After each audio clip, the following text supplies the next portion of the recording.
ஆசையுடன் கேட்பவர்க்கு அள்ளித் தருபவன், அல்லல் துன்பம் துயரங்களை கிள்ளி எறிபவன், பாசத்தோடு யாவரையும் பார்க்கின்றவன், பாவங்களை பார்வையினால் மாய்க்கின்றவன்.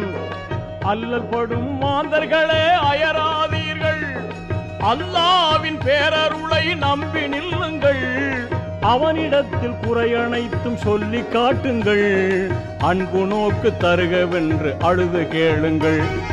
இறைவனிடம் கையேந்துங்கள், அவன் இல்லை என்று சொல்லுவதில்லை.